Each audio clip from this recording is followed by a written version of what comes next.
Assalamualaikum warahmatullahi wabarakatuh. Hari ini kita akan belajar kembali tentang membahas salah satu algoritma, yaitu tentang algoritma decision tree. Kita langsung saja yang materi. Nah, untuk pokok bahasan kita pada video kali ini yaitu tentang definisi decision tree, terminologi, sama studi kasusnya. Nah, nanti studi kasus akan kita jalankan dengan menggunakan Jupyter Notebook.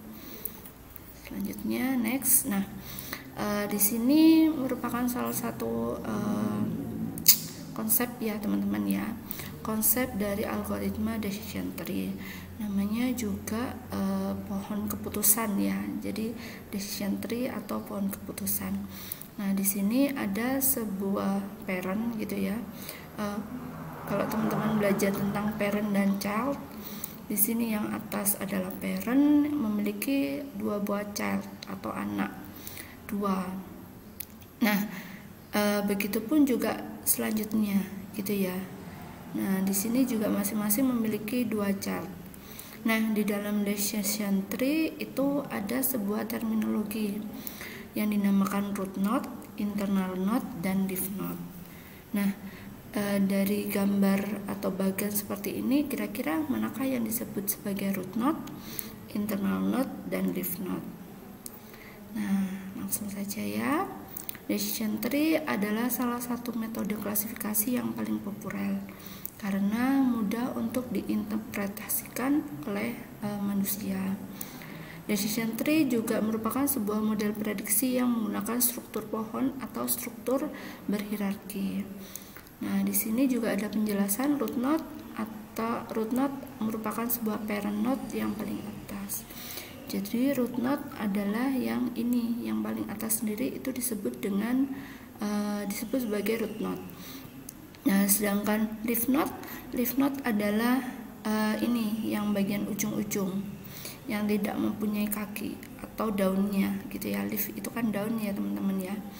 Nah, jadi dia yang tidak memiliki kaki itu disebut sebagai leaf node. Nah, sedangkan internal node merupakan bagian yang berada di antara root dan leaf. Jadi yang tengah di sini gitu ya. Nah, root node-nya ada 1, leaf node-nya ada 4, dan internal node-nya ada 2. Nah, oke.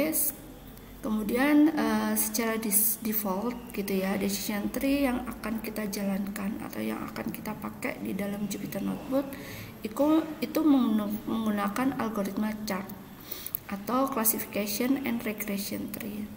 Nah, ada juga algoritma lain yaitu algoritma decision tree yang lain, yaitu ada ID tree, C45 dan C50. Oke, selanjutnya sebentar. Nah, sebelum kita bahas lebih lanjut tentang studi kasusnya ya, kita harus belajar dulu tentang Gini impurity. Gini impurity atau pengukuran ketidakmurnian Gini. Ini merupakan salah satu metode yang digunakan dalam algoritma pohon keputusan untuk memutuskan pemisahan optimal dari simpul akar. Jadi di sini kita harus bisa memisahkan gitu ya, memisahkan dari simpul akarnya. Nah, caranya dengan menggunakan apa? Dengan menggunakan Gini impurity. Ini adalah cara paling populer dan termudah untuk memisahkan pohon keputusan dan hanya berfungsi dengan target kategori saja karena hanya melakukan pemisahan biner. Nah, dalam jangkauan nilai Gini impurity itu adalah 0 dan 1, di mana 0 merupakan nilai sempurna atau nilai murni dan 1 merupakan nilai impure atau tidak murni. Jadi seperti itu ya. Nah, gimana caranya? Nah, ini merupakan cara perhitungan dari Gini impurity. Nah, seperti yang teman-teman lihat pada bagian gambar ini ya teman-teman. Saya besarkan dulu.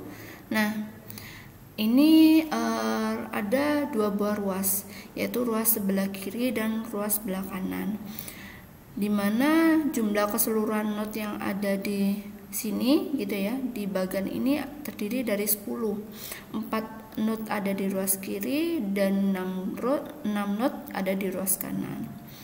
Nah, Sedangkan yang berada di ruas kiri gimana cara untuk menghitung gininya? Yaitu gini 1 dikurangi jumlah probabilitas yang ada.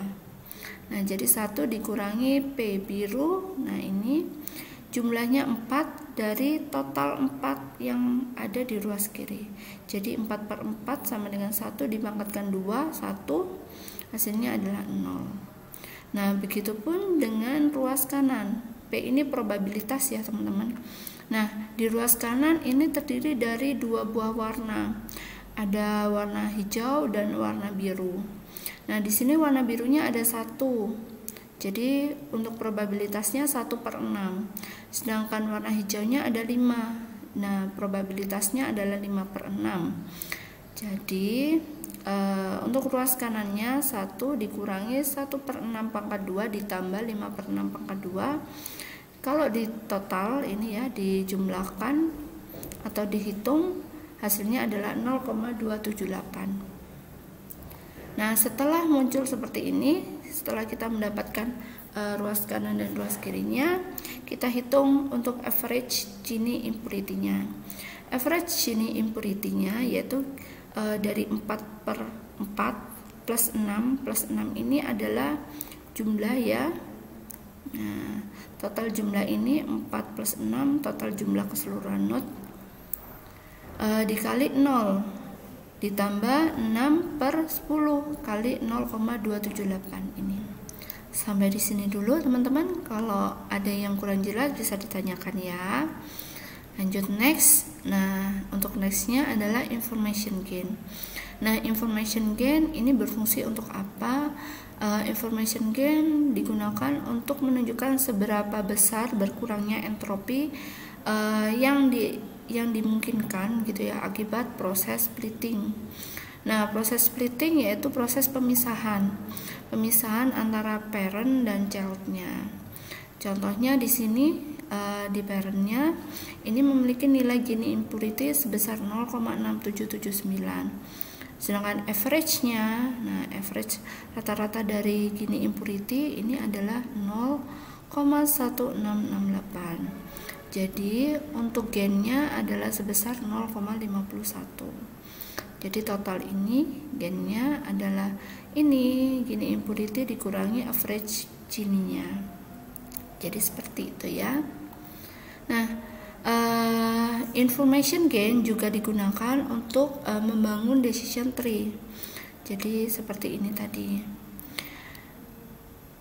Contohnya saya punya sebuah tabel berisi 5 row gitu ya.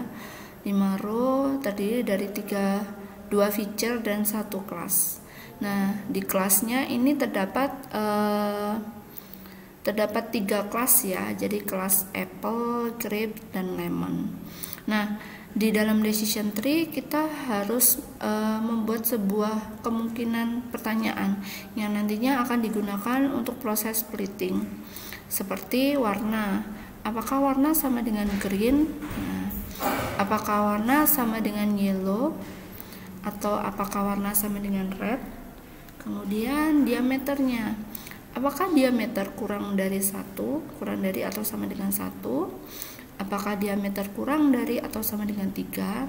Dan ini semua adalah kemungkinan gitu ya, kemungkinan informasi dari gain yang paling tinggi. Nah, jadi gimana cara perhitungannya gitu ya. Nah, cara perhitungannya yaitu kita menggunakan Gini impurity juga. 1 min probabilitas apel dipangkatkan 2 ditambah probabilitas grape anggur pangkat 2 ditambah probabilitas lemon pangkat 2.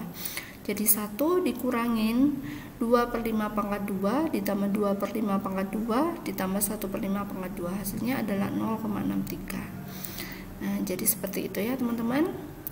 Nah, untuk selanjutnya kita langsung ke codingan gitu ya. Kita langsung mencoba codingan dengan menggunakan Jupyter Notebook. Teman-teman bisa buka dulu Jupyter Notebooknya ya.